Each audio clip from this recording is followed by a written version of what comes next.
అంత చేస్తాం ఇంత చేస్తాం జీవితాలను మారుస్తామంటూ గత బీఆర్ఎస్ ప్రభుత్వం అరచేతిలో అద్భుతం చూపించింది. ఇది నమ్మి మోసపోయిన జనం ఇప్పుడు రోడ్డున పడ్డారు.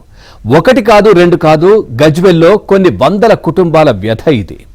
కన్న బిడ్డలకు దూరమై రోడ్డున పడ్డ తల్లిదండ్రుల ఆవేదనపై ఏబిఎన్ స్పాట్లైట్ ఇప్పుడు చూద్దాం.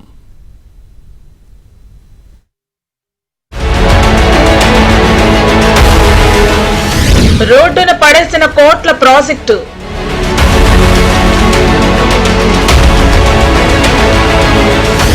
గత ప్రభుత్వ నిర్వాకంతో కుటుంబాలు చిన్న భిన్నం. ముసలిన డబల్ బెడ్రూమ్ల నుంచి కొడుకుల ఇంటికి రాణిస్తారు, వాళ్ళను ముసలిలా ఒరి చచ్చిపోతారు. ప్రాజెక్టుల్లోకి నీళ్లొచ్చినా నిర్వాసితులకు కన్నీళ్లే. పాకిస్తాలే మీ దయా మీ కాలువతో బాంచారు రైలంటే నన్ను దగ్గరికి తీస్తుండ్రు. నేను జనం వస్తే పని లేదు, చేతిలో పైసలు లేవు. ఇంట్లో జాగిస్తామన్నారు, ఇల్లు ఇస్తామన్నారు, ఇల్లు లేవాయి. ఈ కాష్టాల గడ్డకి ఎన్ని దినాలు ఉండాలి సారు? 5 ఏళ్ళు అవుతుంది మేము వచ్చి. యాడికి పోయినా ఈ నెల వస్తుంది ఆ నెల వస్తుంది అని జరపబట్టి సార్ ఇక ఇస్తారు, మేము చచ్చిపోయినాక ఇస్తారా? దయనీయంగా ముంపు బాధితుల బతుకులు. 12 గ్రామాలకు సంబంధించిన జనాలు అస్తవస్తాలు పడుతున్నారు. మీకు ప్యాకేజ్ వచ్చే వరకు మా ఇళ్లకు రావద్దు అనేది వాళ్ళు పిల్లలు చెప్పడం వల్ల గుండె వలిగి కొంతమంది చనిపోవడం జరిగింది. గత ప్రభుత్వం మాయమాటలు నమ్మి అడ్డంగా మోసపోయిన మల్లన్న సాగర్ బాధితులు చెబుతున్న మాటలు. మల్లన్న సాగర్ రిజర్వాయర్ కోసం చుట్టూ కట్టకట్టి 14 ఏళ్లను ముంచేసింది అప్పటి బీఆర్ఎస్ సర్కార్. ప్యాకేజీలు ఇస్తాం, పరిహారం ఇస్తాం, ఫ్లాట్లు ఇస్తాం, ఇళ్లు ఇస్తామంటూ వేలాది మందిని రోడ్డున పడేసింది. నాటి ప్రభుత్వం తీరు ఇప్పుడు భూ నిర్వాసితుల కుటుంబాల మధ్య చిచ్చు పెట్టినట్లుగా మారింది. ఇబ్బంది ఏం పోయింది, పాకసి రాలేదు, బాంచాను ఇంకా పెంచిన మీద బతుకుతున్నా.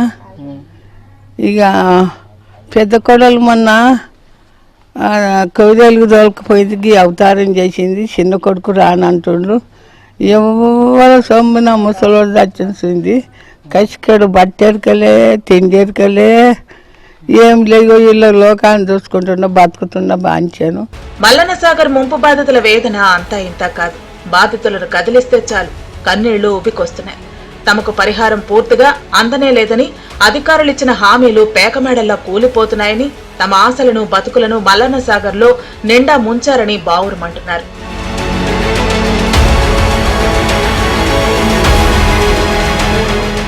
గత ప్రభుత్వం మల్లన్న సాగర్ భూ నిర్వాసితుల కోసం గజ్వేల్ శివారులో R&R కాలనీ నిర్మించి ఇచ్చినా అక్కడ సమస్యలు వారిని వేధిస్తున్నాయి.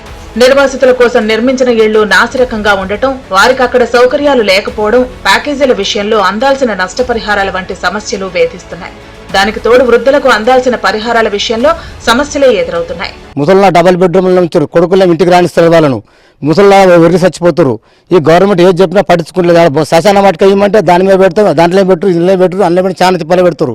ముస్లింలు కానీ జాగ అసలే చూపించలేదు ఇది వరకు. ఇంకా ఇక 18 ఏళ్ళ దాంట్లో ఇది వరకు రోడ్లు పోయలేదు, వాళ్ళు ప్లాట్లు కొట్టలేదు, ప్లాట్ చేయలేదు ఇది వరకు. ఇక ఉండలను నీళ్లుగా పడుతున్నాయి. ఏ ప్రభుత్వం అయినా ఇస్తారు, రేవంత్ రెడ్డి కూడా ఇస్తాడు వచ్చి. మీకు ఏదంటే అదే ఇప్పుడు ఇస్తారు రేవంత్ రెడ్డి కూడా. మీకు కోల్పోయిన అంజాన్ మీకు కూడా ఇస్తా ఇది వరకు స్పందన లేదు, ఏది లేదు. వృద్ధులకు వచ్చే పరిహారం విషయంలో రావాల్సిన పరిహారం రాకపోవడంతో పిల్లలను, తల్లిదండ్రులను భారంగా భావిస్తున్నారు. దీంతో వారిని వేరే వద్ద ఉంచడంతో వృద్ధులు కన్నీళ్లు మున్నీరవుతున్నారు. గత ప్రభుత్వం నిర్లక్ష్యంతో అన్యాయం జరిగిందని, తమ పిల్లలతో వృద్ధాప్యం గడపాల్సిన వయసులో ఒంటరిగా ఉండిపోతున్నామంటూ వాపోతున్నారు.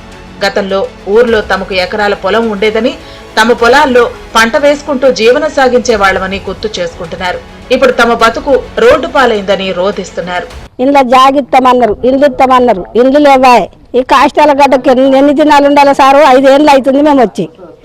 ఇస్తామండ్రి అప్పుడు మరి ఇయ్యమన్నా కానీ మా పిల్లల తడుంది. ఈ 5 ఏళ్ళ కోడళ్ళ తడిపోతున్న బట్టి మీకు పాకీజు రావాలి, మీకు ఇల్లు రావాలి, మీరు అన్నీ ఉండిపోతుంది. మల్లన్న సాగర్లో 8 జాగలు భూములు.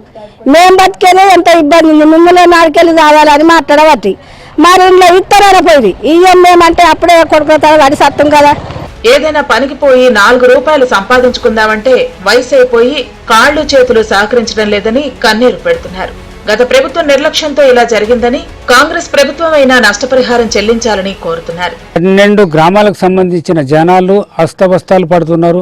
ఒంటరి మహిళలకు అనేది ఇంతవరకు ఇయ్యక డబుల్ బెడ్రూమ్లలో తీసుకుపోయి పెట్టిన వాళ్ళకు వాళ్ళ తల్లిదండ్రుల పిల్లలు అనేది మీకు ప్యాకేజ్ వచ్చే వరకు మా ఇళ్లకు రావద్దు అనేది వాళ్ళు పిల్లలు చెప్పడం వల్ల గుండె వలిగి కొంతమంది చనిపోవడం జరిగింది. ఈ అధికారులు అనేది స్పందించి ప్రభుత్వ దృష్టికి తీసుకుపోతలేరు కనుక మాకు ఆర్ఎన్ఆర్ కాలనీకి సంబంధించిన సమస్యలపై చాలా ఉన్నాయి. దానికి ఏ అధికారులు అనేది పట్టించుకుంటలేరు. 5 సంవత్సరాలు గడిచిపోయినాయి. అధికారులకు అనేది విన్నపం పత్రాలు ఇవ్వడం జరుగుతూనే ఉన్నది. వాళ్ళు బడ్జెట్ లేదు అని చెప్పడం జరుగుతుంది. ప్రభుత్వాలు మారినా పాలకులు మారినా తమ సమస్యలకు మాత్రం మోక్షం లభించడం లేదని ఆర్ఎండ్ఆర్ కాలనీ వాసులు ఆవేదన చెందుతున్నారు. కాలనీలో సైతం సమస్యలు తిష్టవేసి చిన్నపిల్లల నుంచి పండు ముసలివాళ్లతో సహా నిర్వాసిత ప్రజలందరినీ ఏళ్లుగా వేధిస్తున్నాయి. సమస్యల పరిష్కారం కోసం ఎన్నిసార్లు అధికారులకు విన్నవించినా పట్టించుకున్న పాపాన పోవటం లేదు. కనీసం ఈ వృద్ధుల వేదనైనా పాలకులను కరిగిస్తుందేమో చూడాలి. మల్లన్న సాగర్ ముంపు బాధితుల్లో పాలకులు చేస్తున్న పాపాలు కుటుంబాలను విచ్ఛిన్నం చేస్తున్నాయి. ప్రధానంగా వృద్ధులను వారి కుమారుల నుంచి వారి కుటుంబ సభ్యుల నుంచి కూడా దూరం చేస్తున్న పరిస్థితి కనిపిస్తుంది. ప్యాకేజీలు వస్తేనే ఇళ్లలోకి రావాలని చెప్పేసి కొడుకులు కోడళ్ళు వృద్ధులను డబుల్ బెడ్రూమ్ ఇళ్లలో ఒంటరిగా ఉంచేస్తున్న పరిస్థితి ఇక్కడ దయనీయంగా మారింది. ప్రధానంగా ప్యాకేజీలు డబుల్ బెడ్రూమ్ ఇళ్లను తీసుకొని వస్తేనే ఇళ్లకు రావాలని చెప్పేసి తమ కుమారులు తమ కోడళ్ళు చెప్తుండడంతో ఇక్కడి వారి పరిస్థితి అత్యంత దుర్భరంగా మారి రోజులు వెల్లదీస్తున్న పరిస్థితి కనిపిస్తుంది. మొత్తం మీద ప్రభుత్వం చేస్తున్న పాపాలు వారి జీవితాలకు శాపంగా మారినాయని చెప్పొచ్చు. Video journalist గిరితో Subhash, ABN Andhra Jyothi, Siddipet.